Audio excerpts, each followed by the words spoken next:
Lilly and Linu descend into the lower warehouse at the Beggar's Nest, reputed base for the Sword Coast boys, led by Drawl, all now believed to be undead. And something foul is most certainly afoot. Tortured moans from reanimated corpses reach the company's ears, and their shambling forms come within sight down the seemingly endless rows of shelves.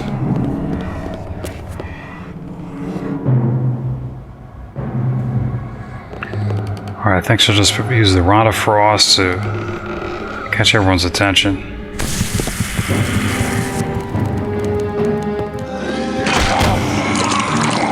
Victory will be ours! Goddess, take you now!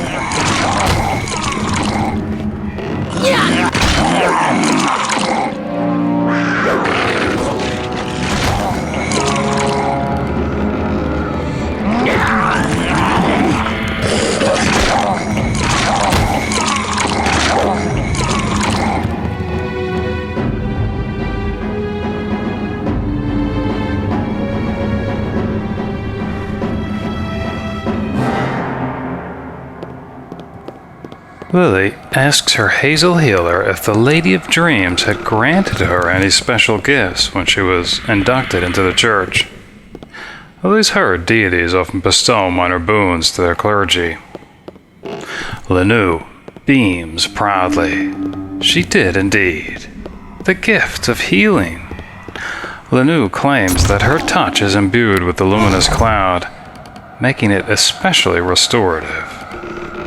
Of course, that sounds nice, but Lilly was hoping it was something a bit more fearsome. Like a death touch.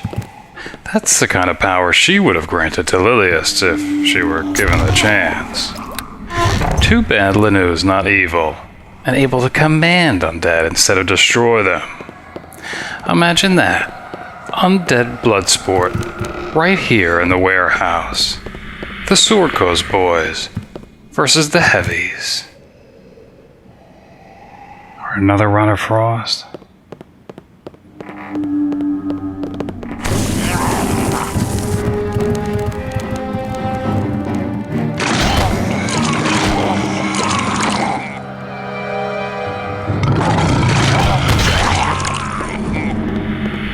Yeah, I guess the good thing with the zombies is they're not very fast. So the chances of one even sneaking up on Lilly is next to nil. Victory will be ours!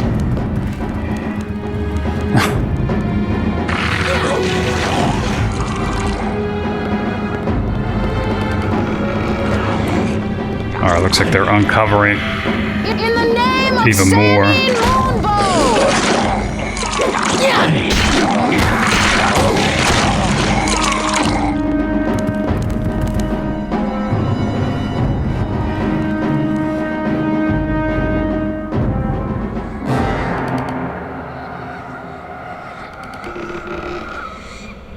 Yeah, oddly enough, Linu appears to have only one domain, and not two, as most clerics do.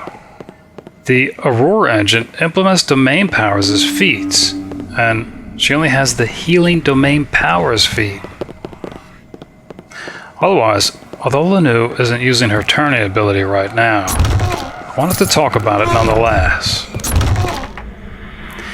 As a cleric, Linu is able to drive off or destroy undead. It's a supernatural ability, and it requires her to brandish her holy symbol, a misty crescent above a full moon. There actually used to be no daily limit, but now with 3rd edition, clerics are only able to turn as many times per day as their charisma modifier plus 2. For Linu, that's about 4 times a day. Otherwise, not much else has changed since 2nd edition, except the turning check, which determines the most powerful undead that will be affected. It now takes the cleric's charisma into account. I guess a logical addition, as the holy symbol is being brandished in the attempt. Linu's able to turn undead up to 60 feet away, and if she's twice the level of any she turns, they're instead destroyed, which we've been seeing quite often with her, actually. And we've only been seeing that because of 3rd edition, which made destroying undead just a little bit easier, as previously you could only destroy undead starting at 6th level or higher.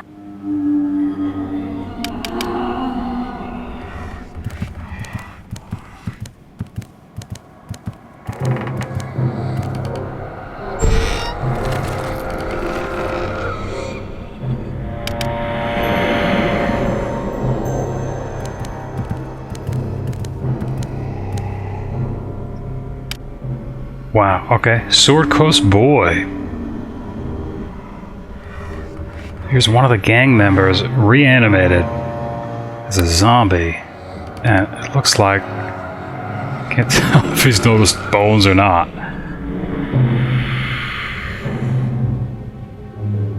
Appears to be alone. See if Bones can sneak back out. Okay.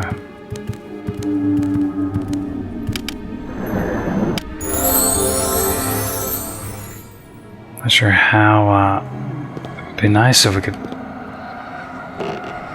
lure him out. Oh boy. He's coming out anyway. Alright, crew. Let's take them down. Holy cow, just kind of slow. Alright, there's no normal zombie. Alright, see how high magic resistance he has. Magic missile.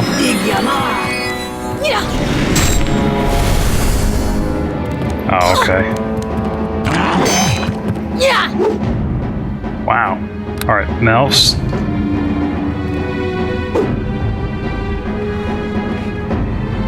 And,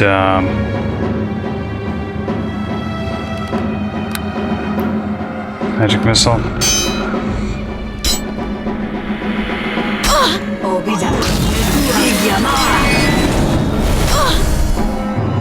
Wow, we're about to lose Linu.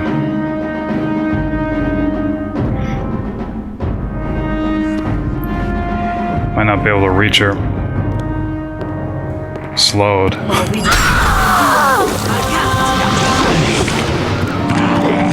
No.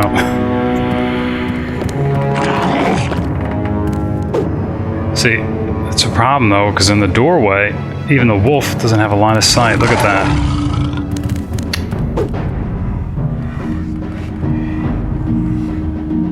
Yeah, and negative energy I think will actually heal zombies, so I don't want to use that.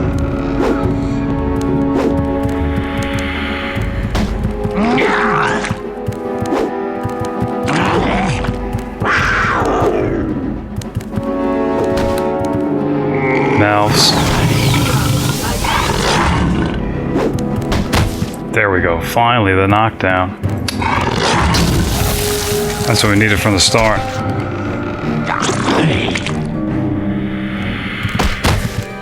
Yeah.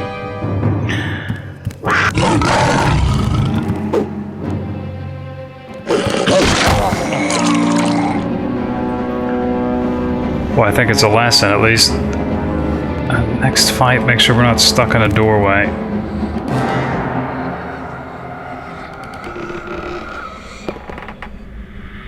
Poor little luckless Linu.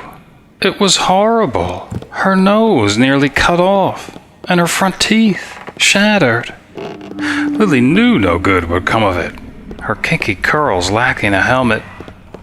And Lilly hadn't even had a chance to warn her about the twisted twins of Tyr. Though they're in for a surprise if they try anything with her, as Lilly imagines her holy defender can be quite the holy terror if angered, with the strength of a small earth elemental hidden in that tiny frame.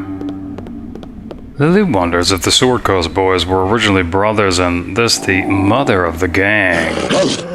This their home in the Beggar's Nest, a kind of hallowed ground. Lost boys, more like it. Yeah, there seems to be a trend in CRPGs where death is treated progressively less as a potentially permanent condition and more as an almost guaranteed curable affliction. My favorite handling of death was by the first Baldur's Gate, modded. In its implementation of 2nd edition, it allowed not only for character death, but permanent death due to massive damage, also known as getting chunked.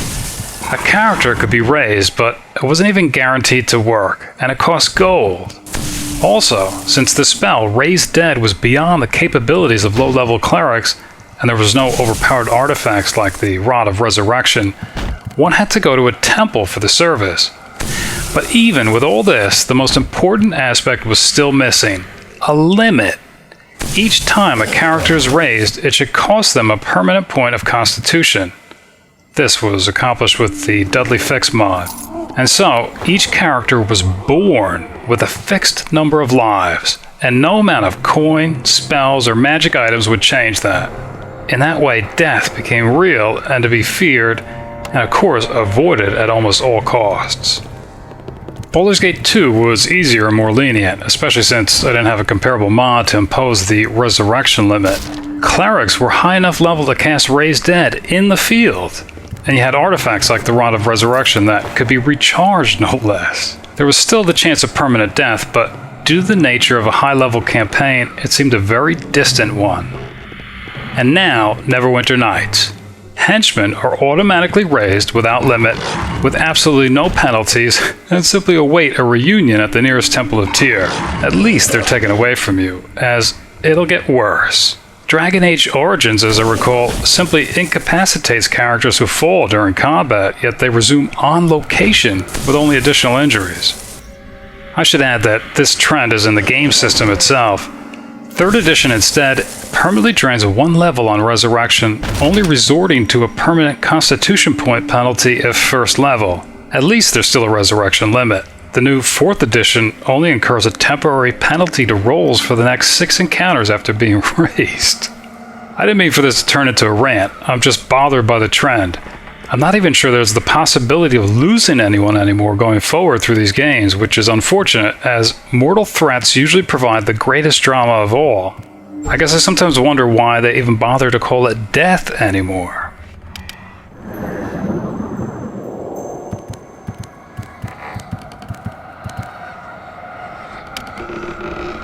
Wow, there's Drawl, and he's the, well, I guess former leader of the Sword Coast Boys. Sure enough, he looks a little different, I guess, in undeath. Of course, he looks like a lich, but can't imagine that he is. Some type of undead, though. Alright.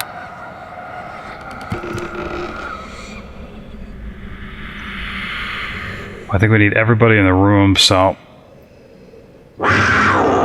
Bones is going to sneak up. He's going to run in.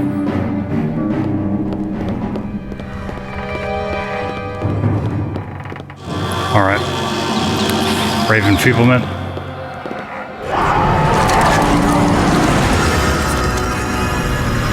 It's good, he failed his save.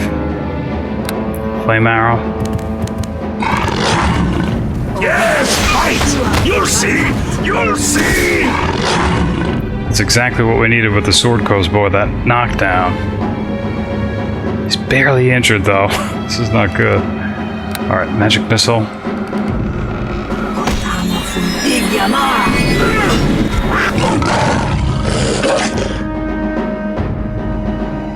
Yeah, I didn't really want to use that last one. I'm gonna sell that staff, so she doesn't really have anything left. I think what we can only hope for is knockdowns from the wolf. Who are you to come here? Do your work! Yes, fight! You'll see! You'll see!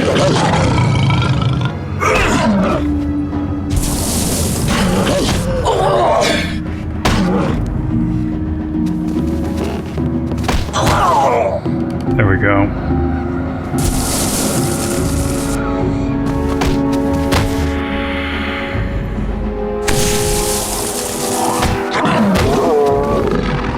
Alright, recalling Bones. You cannot defeat me! Gulnan has made me immortal. Die! Die! Die! cannot defeat me! Gulnan has made me immortal!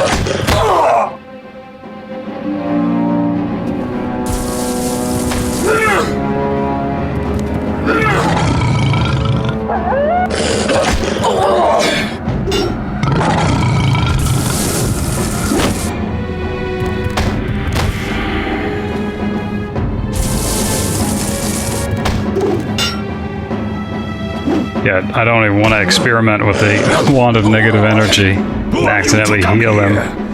Do your worst! You will see how futile it is! Who are you to come here? Do your worst! You will see how futile it is!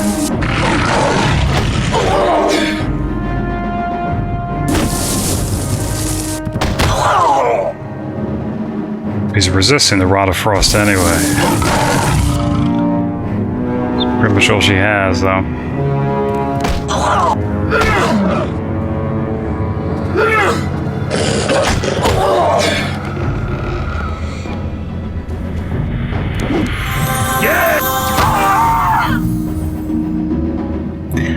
Not the link, her power must reach me. I am strong with her help.